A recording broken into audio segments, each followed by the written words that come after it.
I'm in the Army Reserves, and I've been in for almost 14 years. In the spring of 2023, I started having an affair with somebody that I met. I felt terrible with what I was doing, so I set my husband down and I told him everything. Why do you want to stay married to him?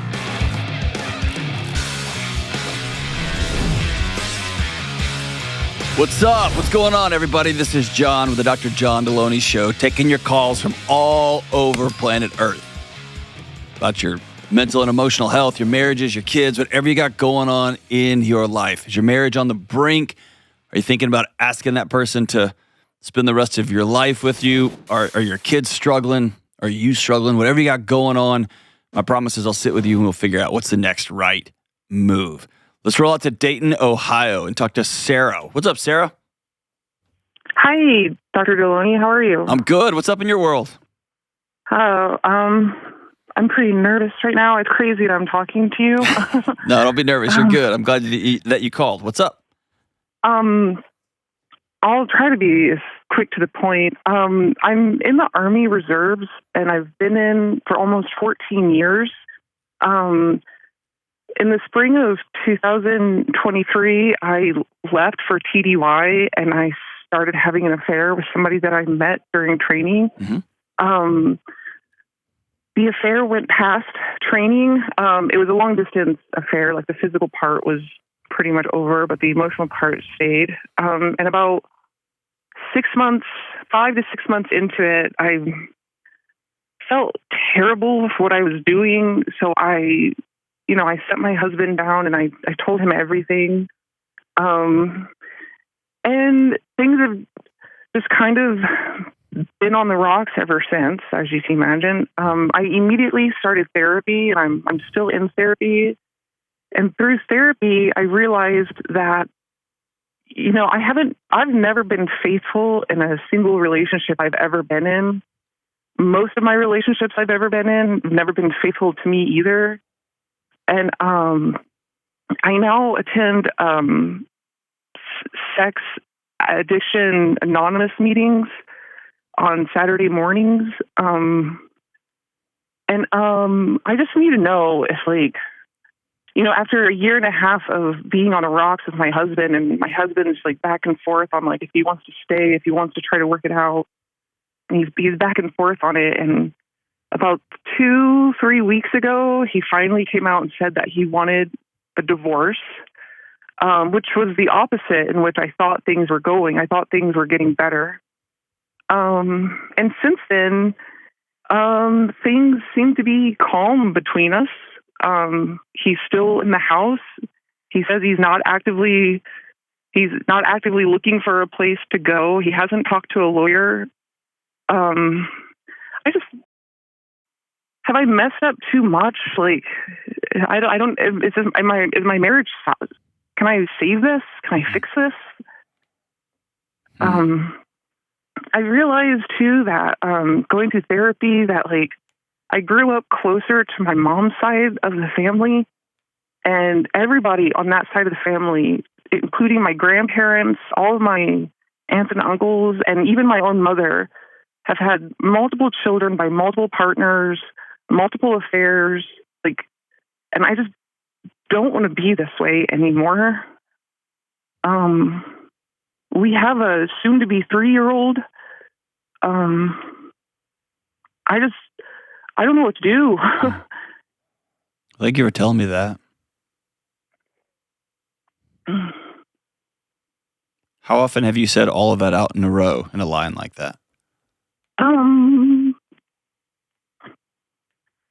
To your producer. Not very often, yeah. How long have you been married? 7 years. Okay. It'll be 7 years this year. Okay. And tell me about who you married. Excuse me? Tell me about who you married.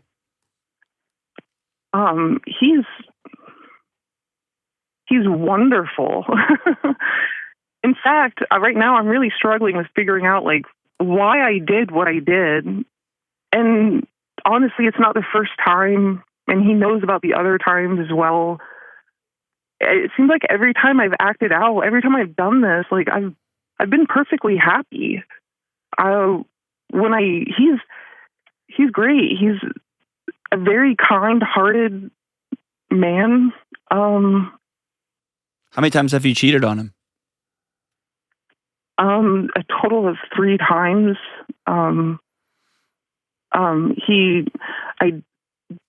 The 2 other times was before we got married.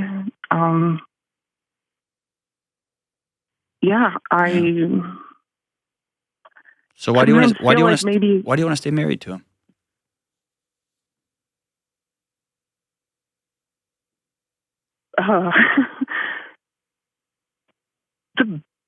Because I am inspired by him. I want to be like him. He's such a good person. And he comes from such a good family. And, I've told him this before, like my happiest memories that I have been with him. And I don't want to leave that. I truly feel like he is good for me. I just know that I haven't been very good to him. Yeah. That's a hard pill to swallow, right? Yeah. Yes. I can feel your I can feel your shoulders up around your ears. Drop them for me. Yeah. Drop them for me. So it usually catches people off guard when they find out that many, many, many affairs happen inside of what would be classified as good or fine marriages. And the way you talked about him was really instructive. It's kind of where my head was going, and I feel like you confirmed it, but I don't want to say confirmed because that sounds like it's in concrete, and I always want to leave some space to be wrong. But you haven't liked you for a long, long time. And what I mean by that is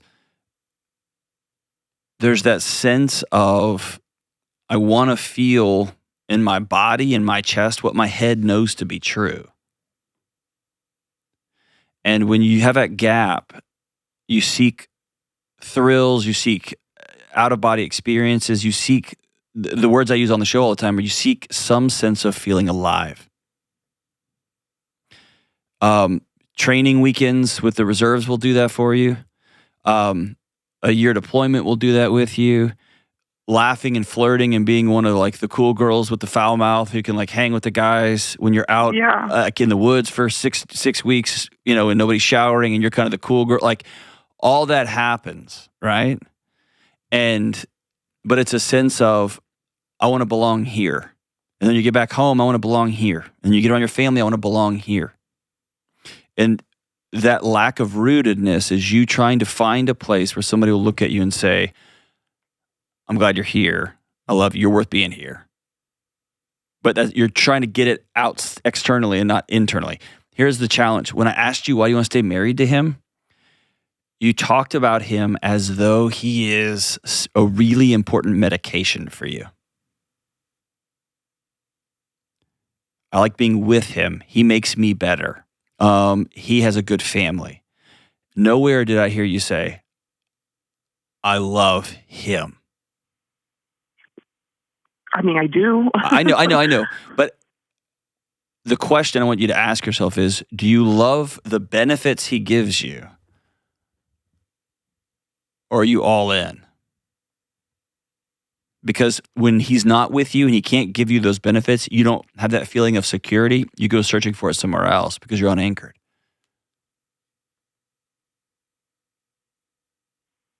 Okay, that makes sense. Yeah. You probably get that at home. You've probably been unanchored for a while because it sounds like you were raised by unanchored people. And in chaos, fair? Yeah. Off and on, yeah. Here's the sucky thing about therapy and all that. Going and figuring it out, like why it all happened, awesome. The fact that you're going to SA meetings, awesome. I'm proud of you for doing that work. Here's the thing, though. You can't cheat. And there doesn't always have to be a why.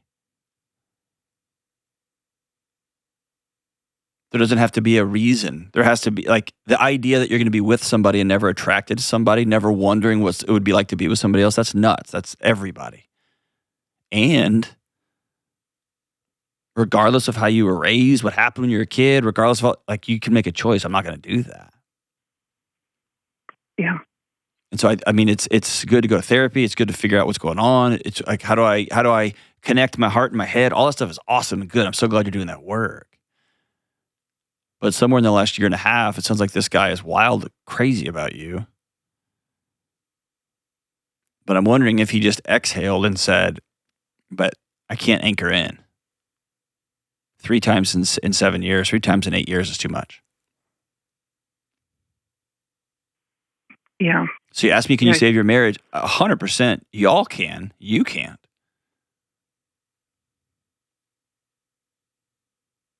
And I have you sat down and said, hey, you said this really heavy thing a few weeks ago? I need to know where you are. Not yet.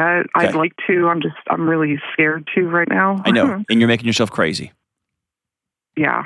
I would want to know, was he testing that out to see what that felt like to say out loud? I don't know. Or is he assuming you're going to quote unquote do the right thing and you're going to go move out because you're the one that blew everything up? Like, I would want to know, where are you at this? Or he said it and he realized, no, I don't want that, but I don't know what to do next. And I don't want to be a cuckold in my own house, but also I love her, but also she's the mother of my child. And also she's done this 3 times. So of course she's going to do it again. Like, all those things, you see what I'm saying? Like, it's just a loop. And the only way that loop stops is if somebody stops it. Or let me say this. Let me say it more directly. You not bringing this up only confirms it. It doesn't protect you from anything. It just prohibits you from the possibility of the good stuff. Yeah. Yeah. I mean, I've been living on eggshells for the last 2 or 3 weeks. Have you looked at him in the eye and said, I will never cheat on you again? Yes. And have you said, nothing in my past would suggest you should trust me on that? No, okay. I haven't said that. Because you probably said, I won't cheat on you ever again the first time you did, and then the second time you did, and then he married you, and then it happened again, and it was this half a year. It was a long time. I've said before, when I said this, I had this feeling of I hope I don't cheat on you again. I hope this doesn't happen again. But now, having gone through a year and a half of therapy and a year and a half of SAA, I actually feel confident. I'm actually leaving the Army. I don't think the Army is a healthy place for me to be in. Awesome. Okay, so that was going to be one of my next steps. What have you put on the table that says, I'm willing to go to the ends of the earth to reestablish trust here, and look at him and say, what do you need? You want me to get out of the Army? Done. We share bank accounts? Done. You want my phone passwords and all my email passwords? I'm canceling social media? Done. Yeah. And it has to be, he gets to detail the map. What would it take? Yeah. Yeah. But there's something about you looking at him and saying, you're my guy. And yes, you make me a better person, but forget all that crap. I want you. And I've blown everything up. And so you taking another risk on me is literally insane, because it's you doing the same thing over and over again, hoping for a different outcome.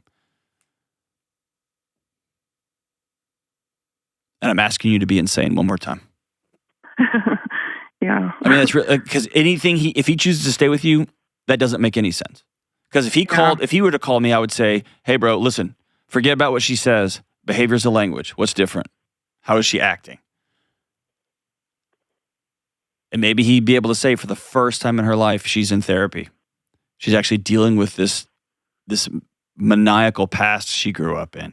She's getting out of these environments. She is committed here at the house. She is asking me on a day-to-day basis, how can I love you? We do a budget meeting together just so we align where we want to go together.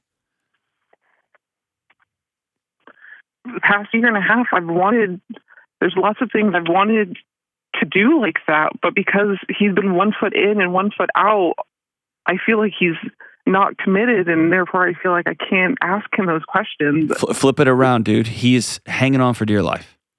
Of course he's not committed. You shot a hole in the boat.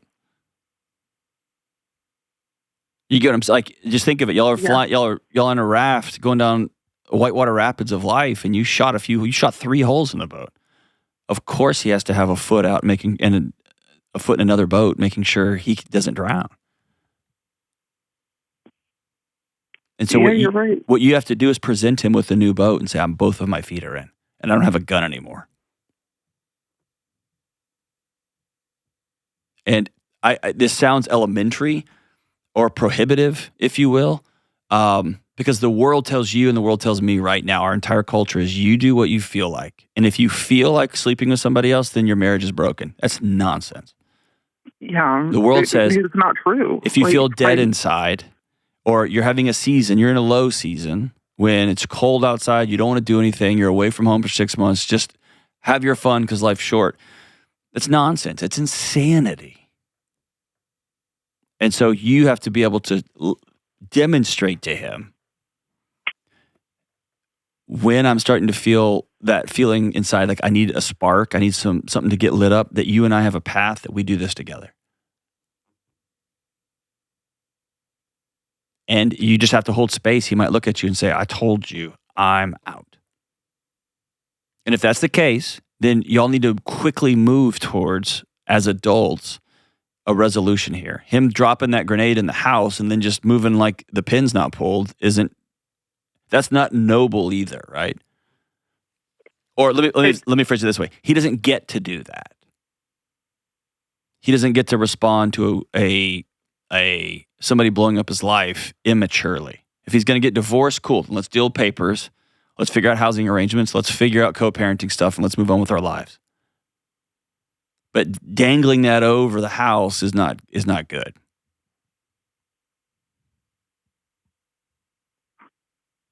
But yes, he has had 1 foot out of the boat, and I would be with him on that one. That's been a tough go. And maybe even just using the analogy I just gave you. Hey, I shot a hole in our boat that was our life. So tonight, sit down and walk back. Tell him I blew the boat up. And I've got a brand new boat here. I've done 1.5 years worth of work. I've got a pen and a blank yellow pad. Got my codes here. Delete whatever you want me to delete. I'm getting out of the army. I'm getting out of these spaces. What must be true? Will you give me a path back to earning your trust back? And I'll make that commitment, minute by minute, hour by hour, week by week. Or you said you want a divorce. If you want a divorce, then I want us to go down that path then, because living in this ambiguity is going to electrify our daughter. It's going to electrify both of us, and nobody wins here.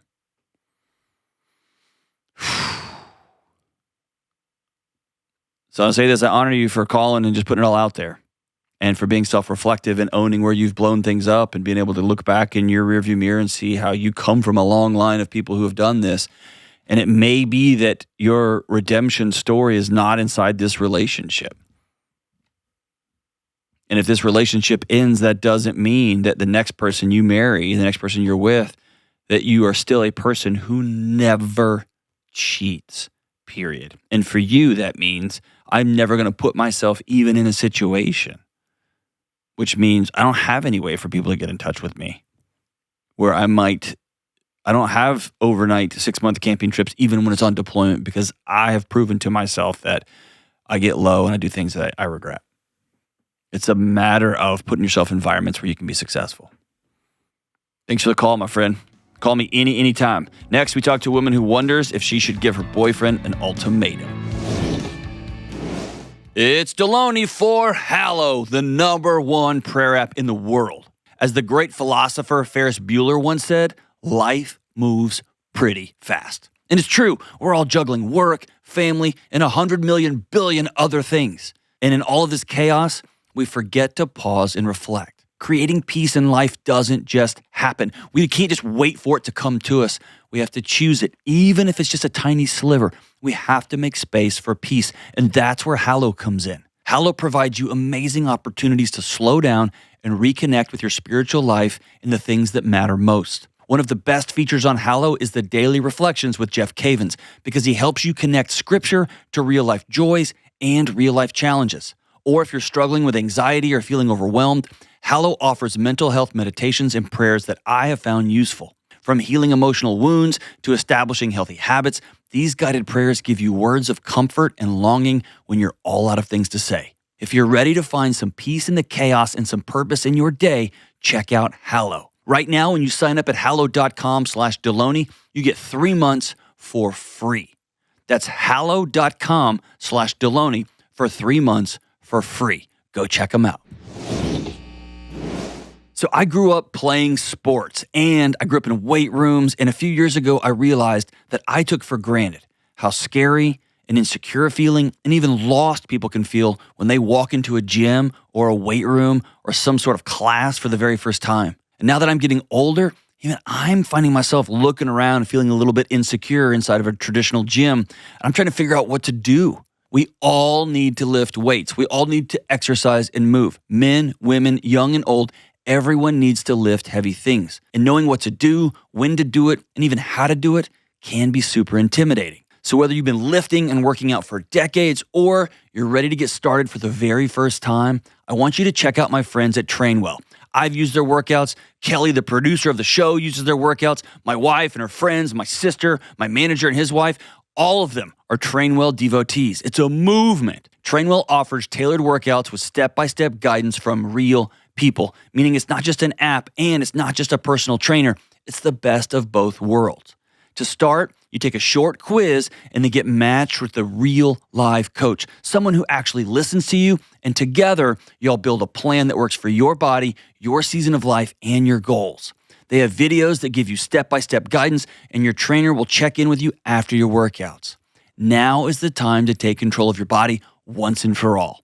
Check out my friends at TrainWell. And right now, TrainWell has a special offer just for my audience, $89 a month when you lock in your plan, plus 14 days of free training. Go to trainwell.net/Delony right now. That's trainwell.net/Delony. All right, Atlanta, Georgia, let's talk to Grace. What's up, Grace? Hi, Dr. John. Thanks for taking my call. What do you say, lady? Hi. So I am wondering if I should end my relationship or give my boyfriend an ultimatum over his deep involvement in a multi-level marketing business. Oh, is he selling essential oils? No, I wish it was that simple, let me guess. honestly. Candles? It would be even better, but... Does he hand make earrings? No, nothing like that. It is, I would say at least it's more about business coaching, but then there's products involved in that as well. So it's business coaching is a part of it, but then they're obligated to buy a substantial amount of products. And I'm not sure if you've ever heard of Amway, but... Oh, jeez. Yes, I've heard of Amway. I didn't even know Amway was still a thing. Right. I know because my mom had told me my uncle actually was involved in that years ago, maybe for a few months.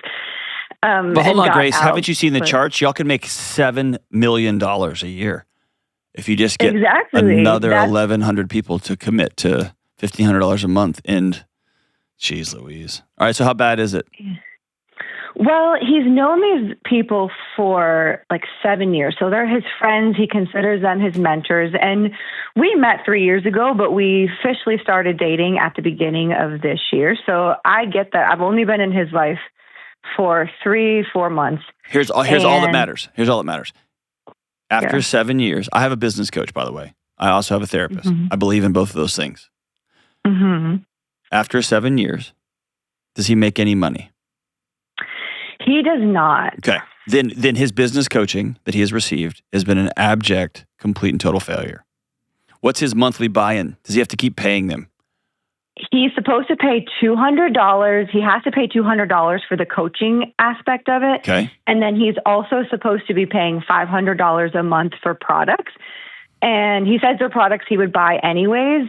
I think what really bothers me is the fact that he has some debt. He's paid down a substantial amount of debt. He's actually in, Ramsey's program. He's gone through financial peace and he's paying down that debt, but he considers this as an investment and the products he would buy anyways. And I know he's told me he's paying cash for the products, so not on credit right now. What does he do for a job though? Right now he works, he's in the auto industry. A manager. His job, I guess I would say that was another thing at first, is like some volatility. He went from sales to now more of a stable position, but I obviously haven't known him, to see over time, like his work, I would just say work ethic. And I'm not trying to be critical, and no, I care so much listen, Grace, for him. You're dating him. Be critical. It's fine. Like, you love him. My wife is critical of things that she needs to be critical about. I'm critical of things I need to be critical about. Criticism isn't bad if it's couched in level of we're on the same team and we're both working towards something. That's not a bad thing. It's accountability. Criticism, is one of the four horsemen of the apocalypse, the relationship apocalypse. If you are criticizing because you think you're better than him, then yeah, you got a relationship issue. That is not what I sound like. It's not what it sounds like here. It sounds like you love somebody and they're fun and they're cool and they're charming. And you see, if I anchor myself to this person, like, I've got 10 years of evidence of what comes next for you. That's what I'm worried about, because he did say it's his fault that he hasn't made it, which I think that's pretty common in these kinds of situations. He hasn't gone all in, but now, he's been focused. He's doing what he's supposed to be doing. He's listening to all the hype that they give him. He's attending the conferences. Is he making any money? Not at all. In fact, he is spending money. It's right. This is like a realtor who goes to, one of my good friends, Brian Buffini, the biggest, he coaches real estate agents. Okay. Mm-hmm. And his stuff is so proven. He's amazing at what he does. But this is like somebody paying him, and then as a part of being in his program, they go and buy houses so that they can get sales. Mm-hmm. That's not selling. Like, he's a part of a multi-level marketing thing, your boyfriend is, where he's supposed to get products at a discount and then resell them because they hype him up and teach him how to sell and crush it and kill your goals and get your dreams and get that Ferrari. But he's buying the stuff for himself. Right. And then he's passing it off saying, no, I would buy this anyway. Yeah. And now he has a couple people signed up beneath him. And my other worry is that even if he did make it, I'm like, when do you go from being preyed upon? Because I feel like he's been through a lot. His past, he's got, a lot of different, where he's at today, he's a fighter and he's really worked through a lot of things. But I think he was taken advantage of at a vulnerable spot. And that's how I look at it. He would look at it as these people are his friends, his mentors. He's way better off since he met them. And we've had multiple conversations where at one point he said if he would do it one more year, just give him one more year, see what he can do. And if he's not making any money off of it, then he'll leave. And then he almost took that back and said, well, actually, I'm still getting so much value. These are my friends and mentors. Even if I don't make money, it's still worth it. And then the next time we talked, he said, well, he'll leave completely because he cares about me. He doesn't want to lose me. And I told him in that conversation, I feel if we set a precedent for you give up this and then I go all in with you, I don't think that's a healthy precedent, because I think that he knows that's what's holding me back from being like, yeah, I could go all in and I could marry you and I could see a future with you. It's kind of holding me back a little bit. You're very wise, because yes, he'll resent you for it and he'll be back in within 6 months of you being married. You know that. He knows that. So let's do this. I want to not judge him. He's making his choices. He's spending his money, doing his thing as he wants to. I'm not going to judge him. Okay? Mm-hmm. He's not here to defend himself, and it doesn't do any good. Right. I have a business coach. I'm friends with Brian. Brian's amazing.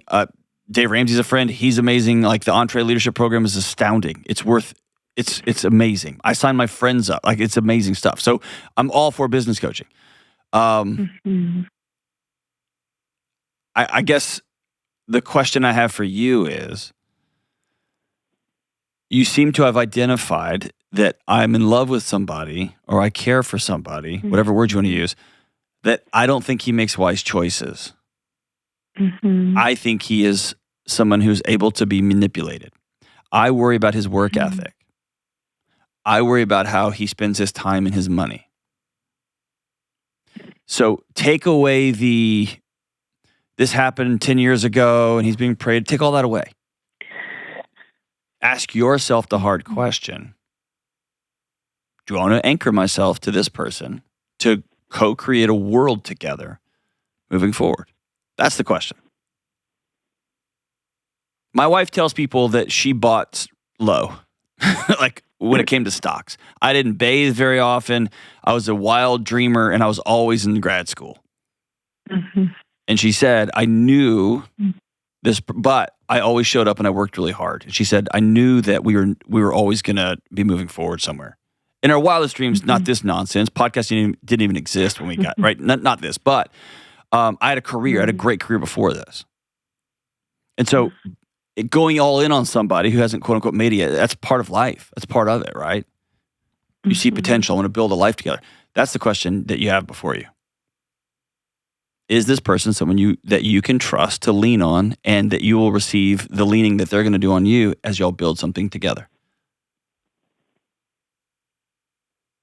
That's a tough question. I think... Hold on. It's not, though. It's not. I think you know the answer to that. What's tough is the ramifications of you answering that question honestly. Mm-hmm. Yay or nay? Yeah, I guess I think I've spent so much time dating and I'm in my 30s, and I guess it's the first time I've really in years cared about somebody deeply and had like the attraction, had almost, and where I feel like it is a partner, like the way he does care and the way he shows up for me and all the other ways are so great. It's kind of hard to think about just letting that go over something like this. But then there's also the piece of, I grew up in poverty. I grew up with some food insecurity. I grew up with my parents fighting about money a lot. And that was a huge issue. So I told myself, like, this will never happen to me. And I put myself through college debt free. I got a job. I saved my money. I bought a house.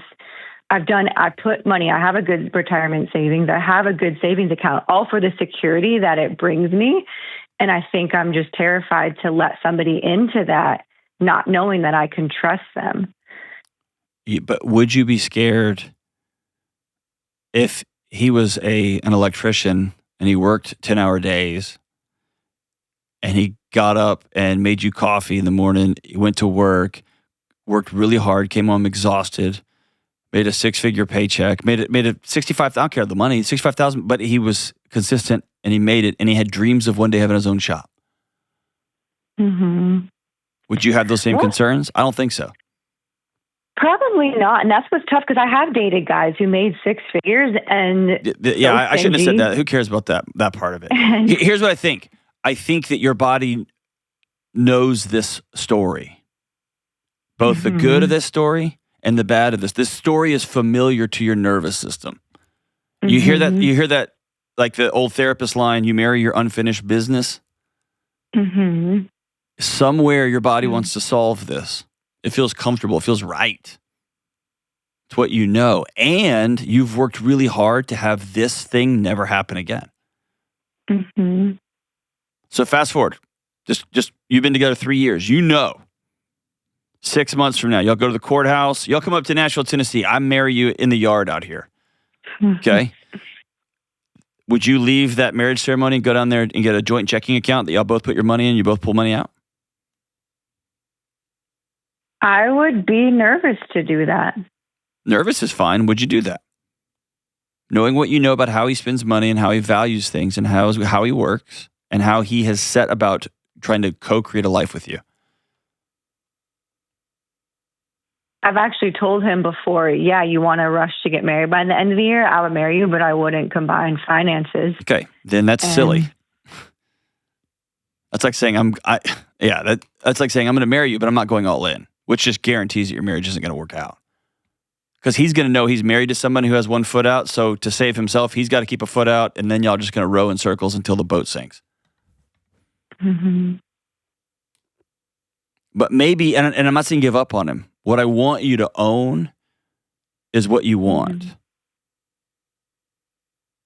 And I think you're apologizing for what you want. And that is somebody who you can depend on, someone who is safe. And you've never experienced that, ever. No, I feel like I had to be that for myself. That's right. That's right. So you're going to have to practice leaning on somebody, and you're going to have to find somebody that you can lean on.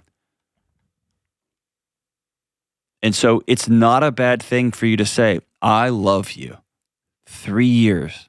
I can see us having a family. I can see us getting old and fat together out in the lawn chairs in the front yard, listening to your Nickelback CDs. He sounds like a guy that listens to Nickelback still.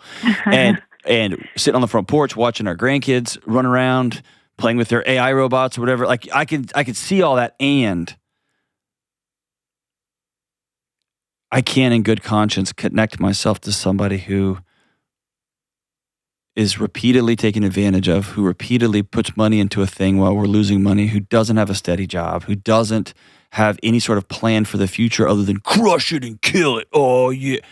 Like, I need something more secure. And if you want in, awesome. So I guess your ultimate question is, should I give an ultimatum? It sounds like you have an ultimatum.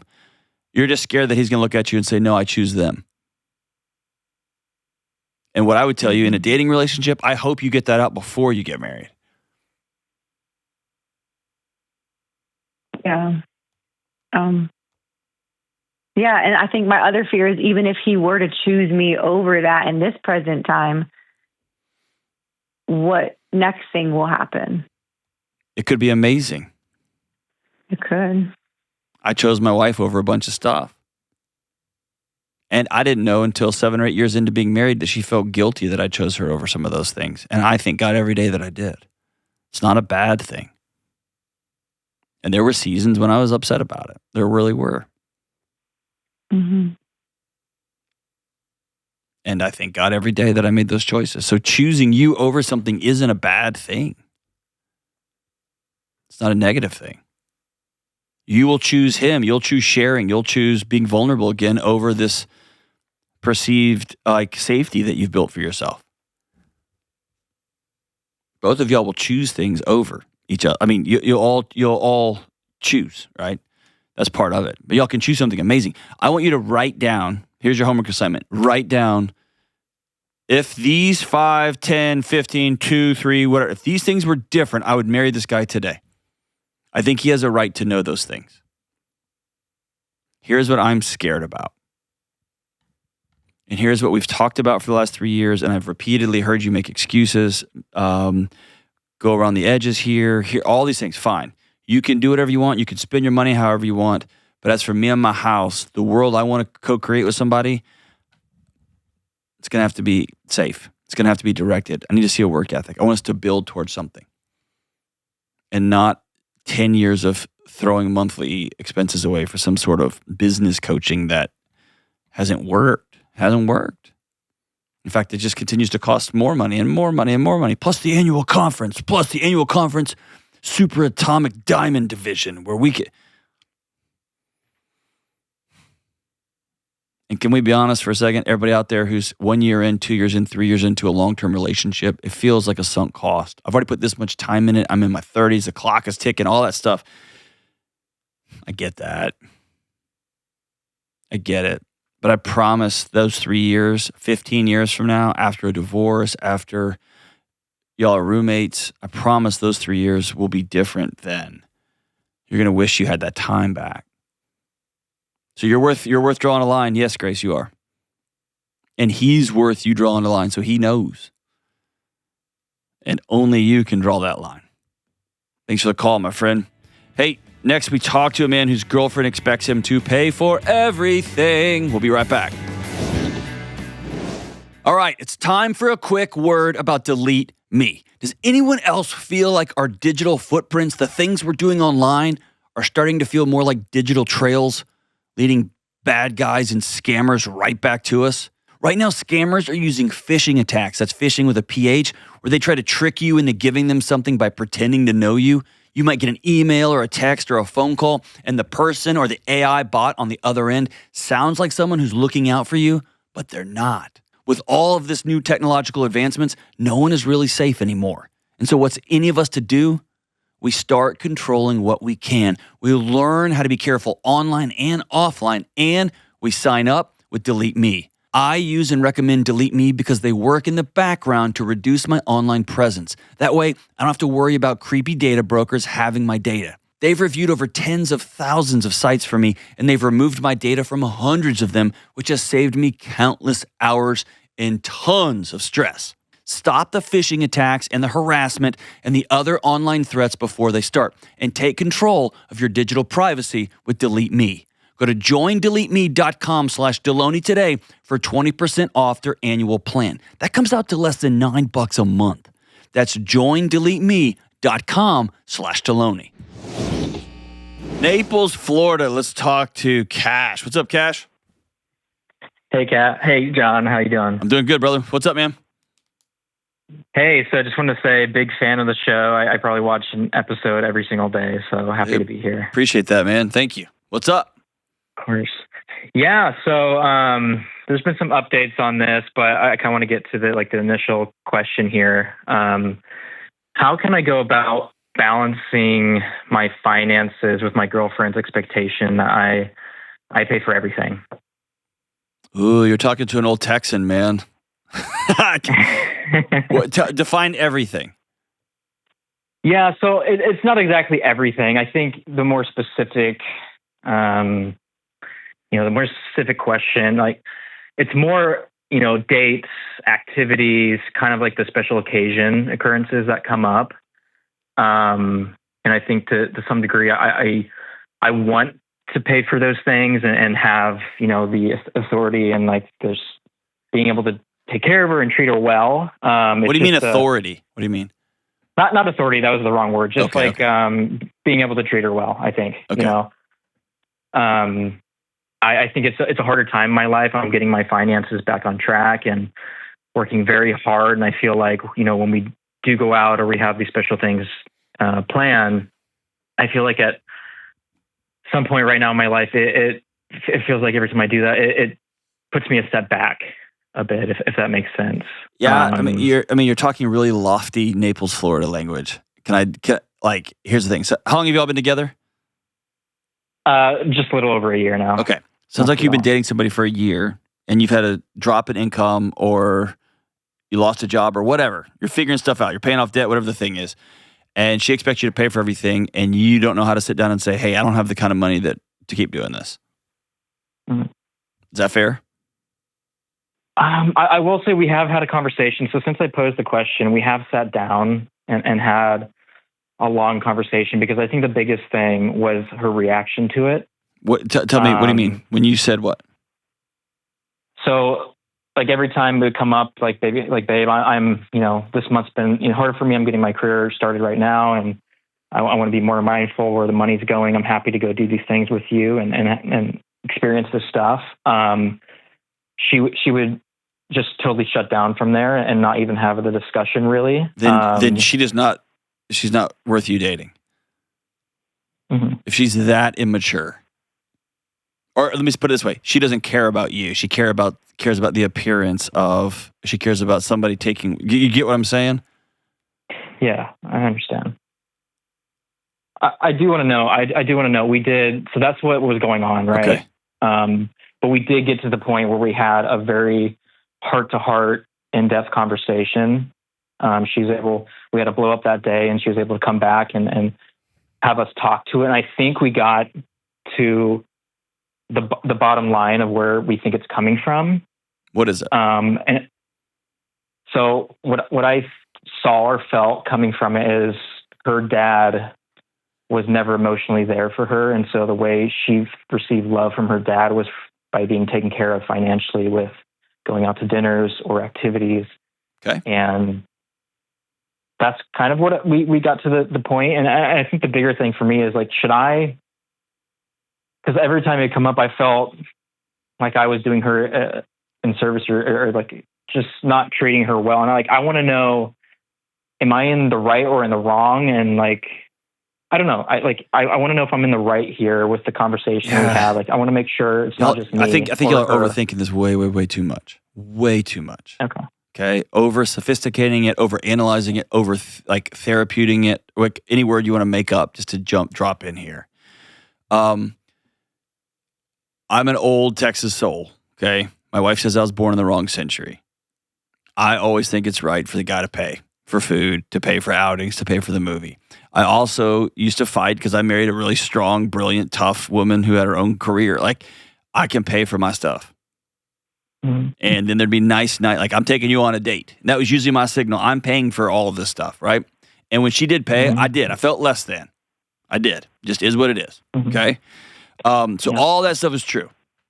And the biggest red flag I have in this whole thing, I got two of them. One is that when you said, and it didn't sound like you were very clear, it sounded like it was more ambiguous, but she would plan an event. We're going to the beach, then we're going to go to this dinner with our friends, we're going to do this, and she just expects you to pay for it. And then you would come back and say, hey, I'm trying to get my career off the ground, I'm kind of slow. Instead of being able to say, hey, I can't afford all of this. I would love to do all this stuff. Here's the reality of my finances. And that she threw a fit and left. I'm glad that she came back. That's awesome.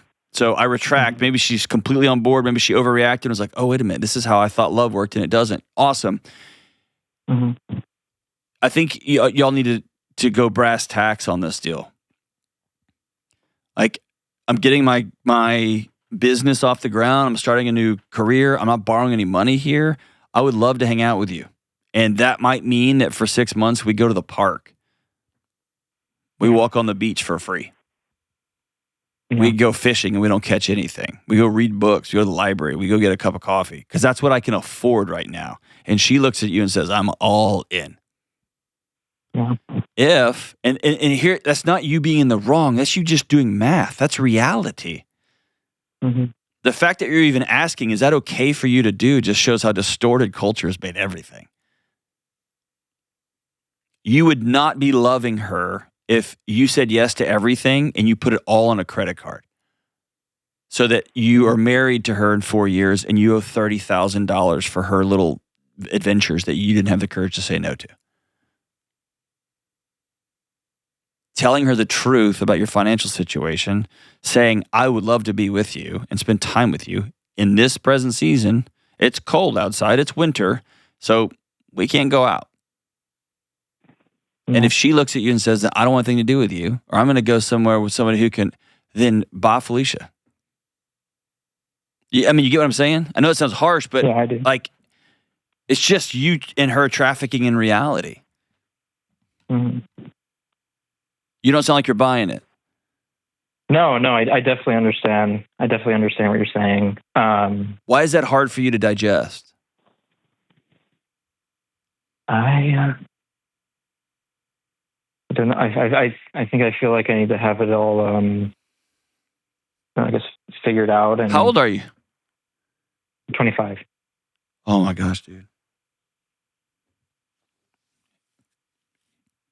Really? I don't know. I feel like I need to be farther along than what I am right now. Where are you right now? Just financially. What do you make a year?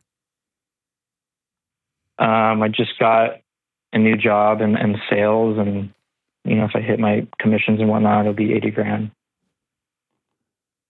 Bro, turn off all of the meathead podcasts. Just turn them off. If you don't hit your quotas, what are you going to make this year? What's your floor? 50.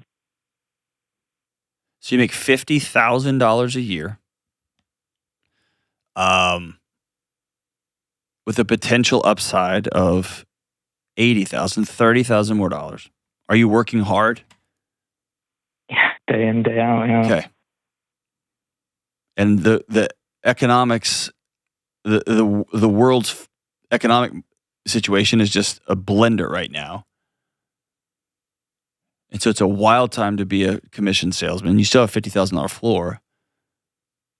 Are you driving around a stupid car that you can't afford? I actually moved over from Hawaii about 6 months ago. And so I sold my car over there before I moved, and I haven't wanted to get in debt since. So I have not been using a car lately and just wanting to save up and buy something cash. How do you get to work? How do you make sales calls? Do you work from home? It's 100% remote, so I'm able just to work from home all day. Fantastic. Awesome. Does she know that you're going to buy a $3,000 Camry whenever you get $3,000?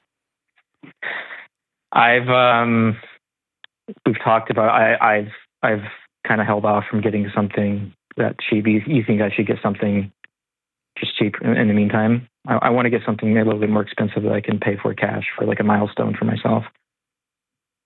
I don't think you need milestones right now, man. You need little wins. A whole bunch of little wins. Here's the deal, dude. You are 25 years old. You're out there slogging it. You're just grinding day in and day out. You're going to wake up and be 35, and you're going to have a pretty amazing life if you figured this out, how to sell, how to be a person of integrity, how to work really hard, how to love and take care of people, and how to traffic in reality. So take it from a guy that spent my entire career with working with people your age. You're doing great. You're doing fine. Okay? Mm-hmm.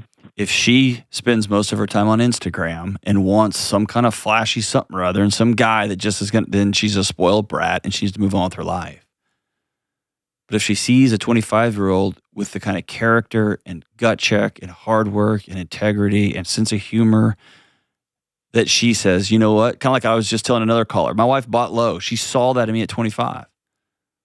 Mm-hmm. You know what I made at 25? You want to know? $33,500. And I was so excited when I got that raise from $30,500. I got a $3,000 raise. I remember that number because I was ecstatic. My wife was a third grade teacher and she made more money than I did. She was my girlfriend at the time. Mm-hmm. But she was all in.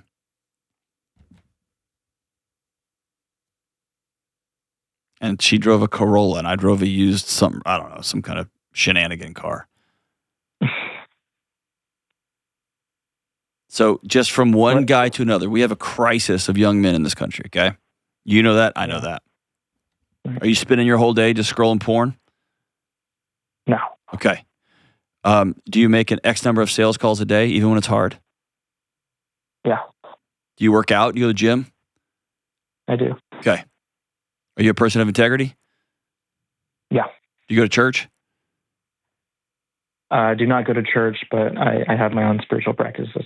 There you go. You are so far ahead. Please don't let somebody you're dating drag you down because you can't fund her lifestyle. It's an honor for me to get to talk to a 25-year-old who's actually in the arena with gloves on taking swings. Because there's millions and millions of men who've just opted out. And yes, if you can, pay for dinner, pay for the movie. Mm-hmm. And no, you are not somebody's travel funder or somebody's, the chief funding officer of somebody's party planning committee. That's not how relationships work. Y'all plan things together. Y'all do things together. I'm proud of you. You're doing good work. Thank you. Here's where I want you to start with her. Reality. If you are falling for this girl and you're starting to love her, awesome. Sit down and say, hey, I see a future with you. We've been together a year. I see a future with you. And I'm on the front end of something that I'm trying to build that's going to be amazing, that I can support a family someday, that I can build a life, and I want to build it with somebody. And that means I'm going to be out of balance at 25, 26, 29. I'm going to be out of balance. But I'm doing that now so that the day I have a kid, I can do whatever I want to. Mm-hmm. So that if the market crashes, I've got cash and I can just go pick up a house for nickels on the dollar. Yeah. And so let's get down to reality and what you're building and put all that on the table. And bro, hopefully she doesn't walk on you. And if she does, I'm glad it happens now than 2 kids in when you're 33. I'm proud of the work you're doing, man. And for every 25-year-old listening to the show, this is what it looks like. 25, making $50,000 a year, which is a chunk, not feeling like you have enough, really hitting the gas, not even having a car because I'm trying so hard to get ahead, really chasing it. and trying to find somebody to walk alongside me. I love it. I love all of it. Thanks for the call, Cash. When we come back, what do we got, Kelly? We have an Am I the Problem? Am I the problem? We'll be right back. This show is sponsored by BetterHelp. Listen, therapy is not just for people dealing with major traumas. It can be for that, but therapy is also a valuable tool for anyone looking to improve their mental and emotional well-being or their relationships. I see a therapist for both the big challenges from my past, as well as helping me navigate the day-to-day challenges of being a husband, a dad, and a citizen. Many of you should think about therapy too. And if you're thinking about trying therapy, contact my friends at BetterHelp. BetterHelp is 100% online, so it's affordable and convenient for your schedule. As the largest online therapy provider in the world, BetterHelp can provide access to mental health professionals with a diverse variety of expertise. They also have over 10 years of experience matching people with the right therapist just for them. To get started, you just fill out a short online survey to get matched with a licensed therapist. And if it's not the right fit, you can switch therapists at any time easily and for no extra cost. Listen, talk it out with BetterHelp. Visit BetterHelp.com/Delony to get 10% off your first month. That's BetterHelp, HELP.com/Delony. All right, Kelly, am I the problem? All right, so this is from Tony in Eau Claire, Wisconsin. Tony with a Y or an I? With a Y. All right. Yes, and he writes, am I the problem for wanting boundaries with my in-laws? My wife is very close to her parents. They video call almost every day, often interrupting our family life. Lately, she's been inviting them to stay for multiple nights without asking me. When they visit, our daughter gives up her room because Grandma can't do stairs. She sleeps on an air mattress in her sister's room. Grandpa sleeps alone downstairs in the guest room. Everything shifts to cater to her parents. Meals, TV, bedtime, even where we sit at dinner. My wife reverts to daughter mode and dismisses my concerns, saying, they'll be dead someday. Get over it. Meanwhile, we rarely see my mom, and I've established clear boundaries with my dad and his third wife. I feel like a guest in my own home. Am I wrong for wanting to protect our family's rhythm with some healthy limits? No. Nope. Now is the time to have that conversation. That's all I really have to say about that. Yes. Yeah. What do you think, Kelly? Same? Oh, I think you're 100% right on that one. Yeah. I mean, it's too far. Too far. Yeah. Way too far. Yes. Yeah, you have to build an internal rhythm inside your own home. And it has to be having parents over all the time. Great. Love it. I wish my parents were over all the time. I love that. But it has to be something that you do together. It can't be one person getting out of whack. It sounds like the real boundary here is between you and your wife. And that's the harder conversation. This is less about her parents. This is more about your wife going rogue, and then getting mad at you for not supporting her doing whatever she just wants to. So that's where the true boundary is. But no, you're absolutely right. 100%. We got to build some boundaries starting in your marriage and then going from there. Love you guys. Stay out of trouble. Bye.